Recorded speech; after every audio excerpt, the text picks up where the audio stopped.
So, guys, welcome to another episode of the podcast In the Rough with us, STS Golf. Today, a lot to discuss just ahead of the Masters.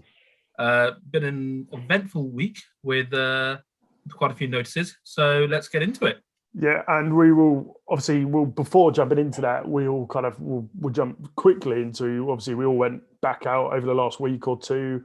Our first rounds back since lockdowns ended in the UK. We got lots of videos and content to come out over the coming weeks showing it. But how did you all feel? Yeah, cold. Snowy, and miserable and windy. Yeah. Well, no, because I had a day off work and it was 22 degrees and it was lovely. And I went to the range, I had a nice lesson, went to the course. It was all wonderful. And then I went out at the weekend, bank holiday weekend, and it was disgusting. My fingers wanted to fall off. I played all right, but it was miserable the whole time. I mean, I'll be honest. So for our first round back, Seb booked us in for, what was the tee time, Seb? 7:04.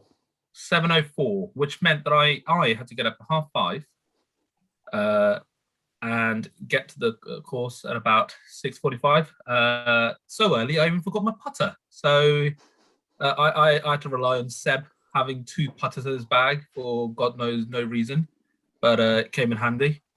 Second round, when he's saved you. No, I'm not complaining. I hold a couple of great putts. And then second round with Tom. Not for me, not as windy or as cold because I'd been playing in the snow in the morning. So relative. Mm-hmm. But to be honest, I'm just enjoying being able to go to the range after work. I think for me that's the biggest thing, which I think a lot of the public probably will as well. Not everyone's booked in rounds and gone out. But I think just being able to go to the range, hit a few balls, particularly with all the sunshine we've had, has been good for everyone. What about? It just felt weird seeing a ball fly through the air after 3 months of hitting into a net in the garden. Just actually seeing something fly.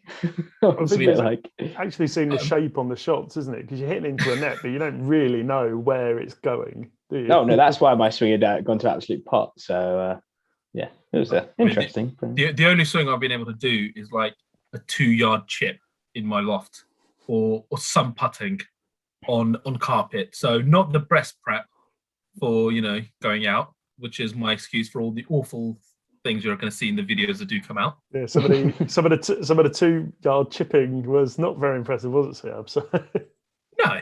Speak for yourselves. The bump and runs were great. Thank you very much. That's what I've been practicing a lot of up in the loft. The magic of editing videos, isn't it? Me and Siab had a birdie on the very first hole. Oh yeah. Yeah. So there you go. So not playing spoilers for the videos that are about to come out, but some interesting content in there. Some magical shots and some not so good ones. But I'm sure we'll all get into the groove of it as we go. Yeah. Let us know if there's any particular places you lot want us to play, and we'll try to wrangle our way onto that. But make sure it's not too expensive, otherwise I will shut it down. Or snowing. And ideally in the south of England. Ideally. Yes. Yeah. All within reason. But anyway, we'll move on to the main news that probably people are more interested in over the last week, and obviously there's lots going on, obviously, in the build-up to the Masters this weekend. But one of the more interesting stories is obviously hearing more from Rory about him seems like he's developing the same perspective as Tiger in terms of prioritising majors and seeing everything else as practice. Links probably closely into what we were discussing last week about players not caring about certain events like the one we've just had. So, yeah, interesting on that one. Yeah, well, you probably want him to think that because of a player of his caliber, you only really want him to, well, he should only probably be focusing on those. But yeah, like we said, he just doesn't care. He's getting paid millions, Until the moment we don't judge players only by how many majors and so on they won, all the elite level players are secretly going to think that. I think we're only hearing it from Rory because he speaks. I don't think it's a secret. Koepka said it before. Yeah, but I think that's the thing of the top level players may say it in public, may not say it, but they're all thinking it.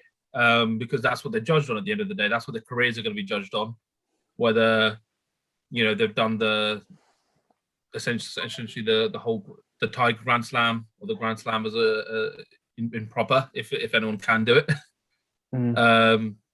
or even for this case of winning all of them at a certain point, the career Grand Slam. So I suppose Tiger can say it in retrospect as well after winning 15 other things and then 80 odd PGA Tour events. He can probably just say, "Yeah, well."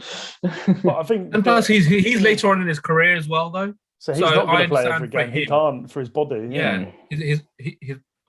I mean, there's some interesting Tiger news. I don't know if all of you lot have seen the reports that have come out. Yeah, well, me and Tom were on time before we start recording, so we discussed it. Right? But breaking news for everyone: police report finds that Tiger was being quite naughty, apparently. Double the speed limit. Not even slightly excessive. It is crazy excessive. But I guess I think there's more to it than that, but they just won't slander his name too much, I reckon. I mean, saying that it was going 90. It's like Seab driving around to get down to the tee time, isn't it? And be there on time. Yeah. You probably run out of bed for 10 minutes. I am there on time. That's the important thing. I'm there on time. Maybe don't make me get up at 5:30. I agreed to it. He didn't make you do anything. He said that was the only time available. I got a message at 6:15 in the morning saying, "I'm running late. We should make tea. We'll be fine." so I thought, no, I'm going to drive myself. So it's probably the earliest he's woken up in 6 months. Yeah, pretty much. It's what people do for golf, isn't it?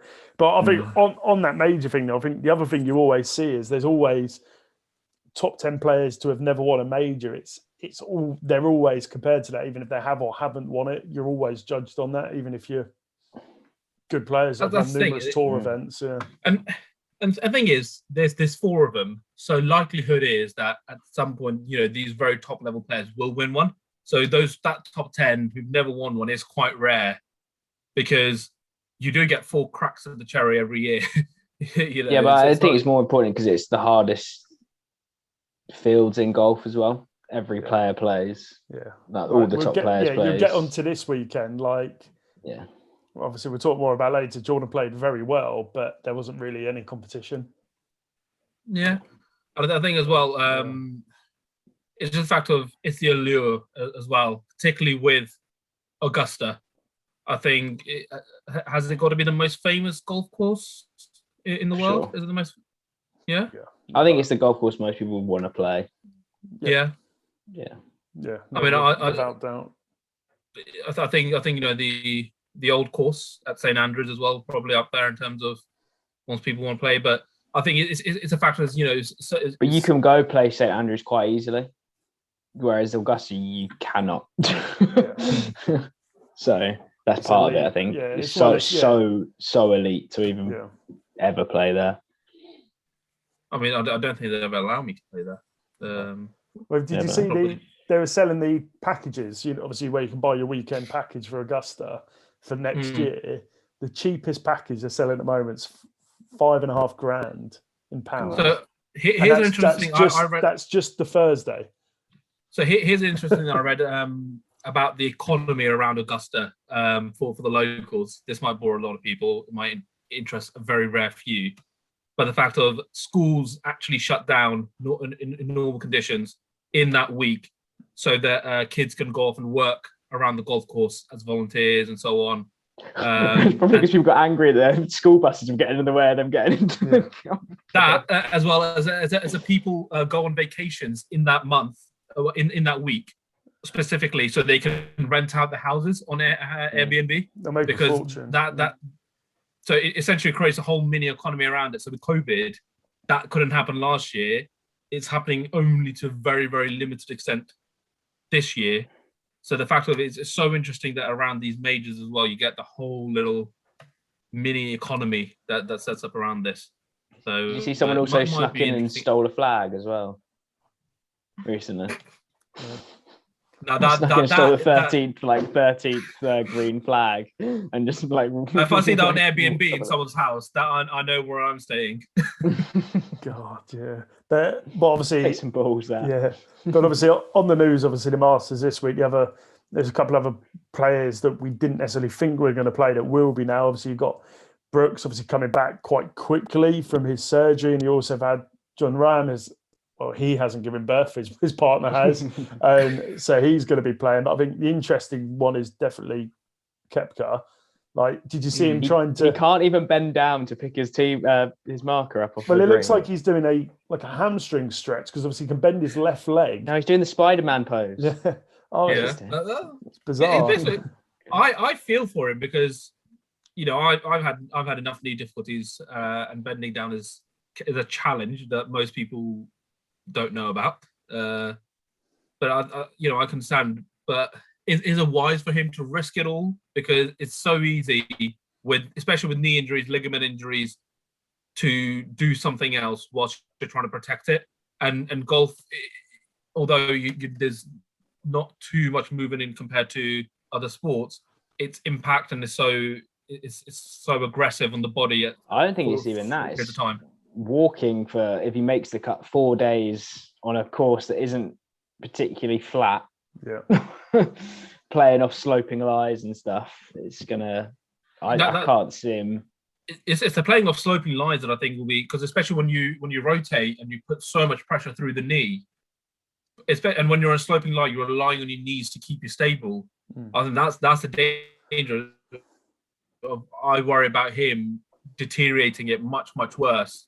So as much as we love to see the fight, is it wise for him to come back so soon potentially? No, I think it's going to throw off his distances and yardage as well, because he won't be able to do a full swing at the same power he's normally used to. So all his yardage is going to change. But then also I saw some couple of interesting ones saying, could they allow the caddy to place his ball for him and retrieve the ball? No. I know why it's a no, but there was a lot of interesting talk around that. But it was no, because the player has to complete the. Whatever. Tiger Woods played the US Open on a broken leg, so Yeah. That's a part of the challenge, though, isn't it? He knows what the rules are coming back into it. Yeah, he's choosing, isn't he? It's just he's risking it all for one event and then gonna ruin himself for another year or something. No, but that's the thing I don't understand. God willing, Augusta will be there next year and the year after. So why not preserve your career for longer and give yourself more chances to crack it? But arguably, this is one of the most open Masters they've had in years, because there is no standout. There's no someone coming in shit hot form. It's the biggest, most open one. So it probably is the one to risk it on. I wanted to discuss this later, but I think I agree with you completely. It's going to be such an interesting one, because either it's going to be ridiculously competitive with 10 people able to win it on the last day because no one's in amazing nick, or it's going to be a case of one person has 2 good days and they go clear out of sight because no one else is in good nick. It'll just be like a match play event, then, won't it, Seb? Boring. I think the course is going to play far too hard for that, though. Yeah. They've made it harder. So after DJ waltzed around it last year.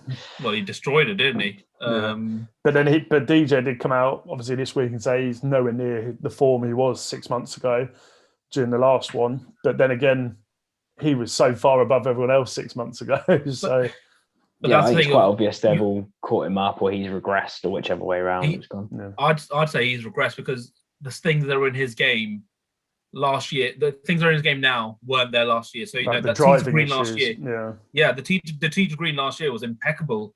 But since I think since the Saudi tournament that he won, he's had a bit of a left pull on his tee, on his driving especially, and he's had quite a few issues getting off onto the fairway, which is obviously costing him. And the putting issues are still there as well. I think it happens. People get hot. People get cold. Yeah, I'm sure he's good enough to figure it out in the long run. But yeah, I think anyone could look at him and say he's not in the form that he was when he, made Augusta look like a regular mid-60s par course. And No, Bryson interesting. I watched Phil Mickelson's interview on this, to be fair, and he was actually like, well, over the last like decade, it's been really like soft greens, and literally if you give a pro soft greens at Augusta, it's an easy golf course because it's so wide open. But by making the greens really firm, you basically have a 2x2 yard spot to land it on, and if you miss it, you're not making birdie. So that's the thing. You know, when did they have soft it was greens? in They can just November go for last the year flag. as well, so obviously it was going to be softer and not as firm and not as hard and those sorts of things. So be interesting. Yeah. No, Hopefully definitely it's will. close. Yeah. But then obviously there was a lot of them, especially JT yesterday, obviously coming out and saying how much of a miss obviously Tiger's been. Like, forget what's happened in the last hour on the news, but obviously him not being at the Champions dinner yesterday and just not being out for the practice rounds. Obviously he is a staple of the event, you would say. He's part of the furniture there. So that's obviously a big miss for the players, but the fans as well. So Well, I think it's just the circumstances around it. He's obviously missed Masters before, obviously when everything went south before, but this time it's probably because it's, you know, completely different and he could be dead. Probably should be. Most people probably Whoa, would be. talk about a hot take. Well, no, but most people in that situation probably would be. yeah, last very time, lucky. yeah, last time he went on a bender, slept with a few people, reversed out his driver into a lamppost. This time he's crashed at 90 miles an hour. It's a bit different. Yeah. It's a bit more dangerous for him and everyone else involved. You know, I'm still amazed there was no other casualties from His career. something like that happening. You know, we all saw the car and everything being hauled out. It's beggars belief, doesn't it? But moving on to something a bit more positive. Did anyone watch the LPGA this weekend as well? I can't say I did, unfortunately. I saw the highlights. So much for empowerment. God damn it. I mean, I watched it because they intermixed it with the PGA. Yeah. Which, in fairness, though, is good. It's a good way. It's a good way to do it. It's like years back in football, a lot of the time they would get the women would play before the men, so people coming into the stadium prior would see the game as well. So it's maybe mixing it is a good way to increase the exposure. I was a bit play annoyed it at exactly the same time and then just show the highlights like they normally do with a normal PGA event. It's not like there's that many highlights all the time in a PGA event. Yeah, I think that I got a bit annoyed when they kept cutting away, but I think the more I got into it, it was quite competitive at times, and I think that's what's interesting. I don't think for most sport fans it makes a difference whether it's the men playing or the women playing, as long as it's competitive, and you can see, you know, you can see them playing well, which all of them were. You know, all of them were, you know, by my standards, you know, freaking amazing. But I think introducing it in that way is quite interesting because obviously, you know, even with PGA you have downtimes on the course, so putting in the LPGA at that point, even if it's highlights, why not? Probably the kind of thing they need to do in a match play event, isn't it, Seb, when there's nothing to actually watch? But anyway, but the other interesting stuff from that though, Siab and Tom, was obviously the amount of representation from the rest of the world outside of the US, which I guess is, as a whole, is in stark contrast to the men's. Yeah, I find that so bizarre. Yeah. Why? I don't know why. Can't explain it. It's really good in my mind. I mean, I can't explain why, but I think it's really good. I think it just shows an uptake for the sport globally, especially on the women's side, and the fact that they're leading the game. It doesn't then just become as centralized an American product as the PGA Tour is, because the European Tour, you know, it is a rung lower than the LPGA, than the PGA Tour. So I think it'd be interesting to see if a more international tournament was set up in battling the LPGA as well, similar to the European Tour. They do. That'd be. Yeah, they do. I've not watched them. But one of the interesting things I read about it was they're saying obviously in the US, because the men's game is so dominated, to people in the US it is seen as a men's game, whereas outside of the US it is more spread, so it's not necessarily just seen as a men's game. So naturally there is more uptake from a female perspective, which is Yeah. which is one way to look at it, and maybe is a reason. I don't know. Well, whatever the reason is, I think it's good. And I suppose when we were talking about Annika before in previous podcasts, she was the best player for 20 years and she's outside the US, whereas more often than not, the best player in the world's American or has tended to be, especially with Tiger Woods for 20 years. So, yeah. And Jack. Well, it is true. I think it's any sporting event. If there is a sole person from a sole country that leads it, that country will uptake in the sport, isn't it? It's like Andy Murray is probably a good example in tennis years back when he was winning Wimbledon. Tennis went through the roof in the UK, like literally. And I think it's the same in a lot of sport. If you've got someone from your nation dominating in it, naturally, there will be an increase in uptake of it. Mm-hmm. Olympic weightlifting in Georgia. Little niche one for you. Yeah. They love it. Yeah, they love it. They absolutely do. Yeah, what an example! What an example! There you go. Yeah, you can't complain with that. But I guess before we get onto our Masters prediction and looking at that a bit further, obviously we'll recap the little tournament this week that we covered. No one really cared about. I'm sure Jordan Spieth cared. But yeah, well, obviously Siad went for Jordan. Why are we not talking about how good of a feel story it was to see Jordan winning again? Can we please talk about that for a bit? Because I was so happy just to see him win again. It was great. I mean, but he didn't really have to beat anyone. Yeah, that's the problem. He had to beat himself. That's the biggest person he had to beat, and that's a much more personal battle. But it was quite interesting. He didn't play any better than what he played at the likes of Pebble Beach and stuff. There was just nobody to beat him. Hoffman challenged him for a lot of the way, and you can't say yes, he might not be the big name player, but on that particular course, he has never missed a cut. He has finished within the top 10 now 7 times out of 15 times playing. That's because no one else plays it. He is very good on that course. What? Because no one else plays. Yeah, no one plays it. You can finish top 50 all the time. No, it's great to see. It's good to see him get that monkey off his back and win. Yeah, yes, I agree. I'm delighted. I was delighted for Jordan. I think it's been a long time coming, all season long, and it's just so good to see him back in the winner's circle. Mm-hmm. No, I do think it is good, but I think it is a bit of not a false positive, but in a way, a red herring. Yeah, exactly that. I think a lot of people are now falsely thinking he's going to smash the Masters because he's in form. But he is in form. I would say he's in form. Because he's been in decent nick all season long. Justin Thomas, one of the players. Bryson. You would say Bryson, yeah. I don't like him. Yeah, but you would argue like Billy Horschel or like Fitzpatrick, they've been anyone who's won an event. They're thereabouts everywhere. Yeah. So, but anyway, go on then.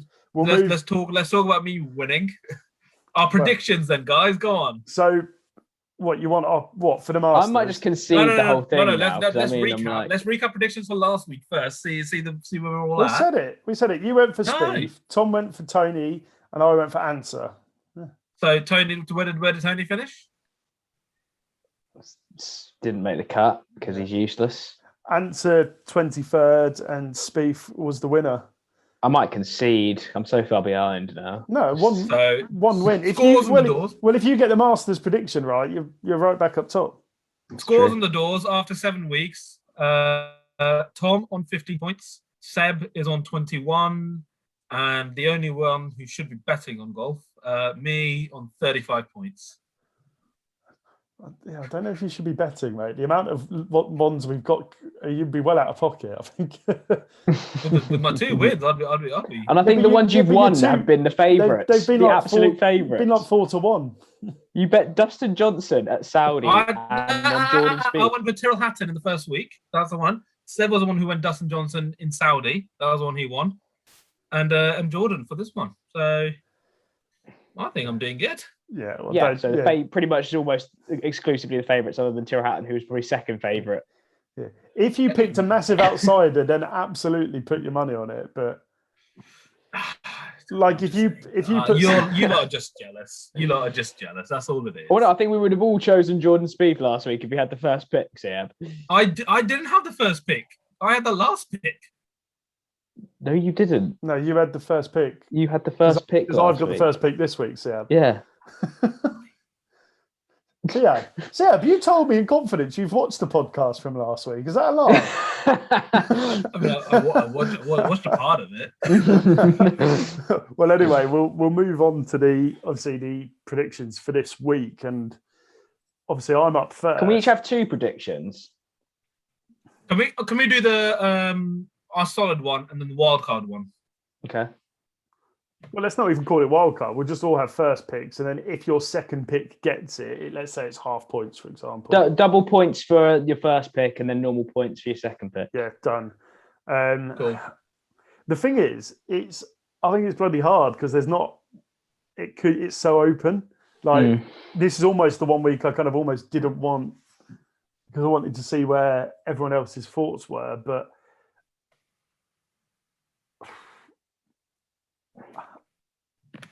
Patrick Reed. Ooh, okay. Is that your first pick? Yeah, that's my double points pick. That's your lock. Okay, cool. I hate. I'm writing this down somewhere, by the way. I really hate to say it, but go on, Tom. Over to you, mate. I'm gonna pick Bryson. I want to see him win, just so Siab has to say it. I'd love to see him win. I'd happily lose this one. I'm going to go Justin Thomas. Cool. I think, yeah. Yeah, good iron play. That's going to be key this year. Solid. Spieth. Bold. Nice and out there. It's my second. I'm going to go Paul Casey as my second pick. Ooh, okay. As the outside.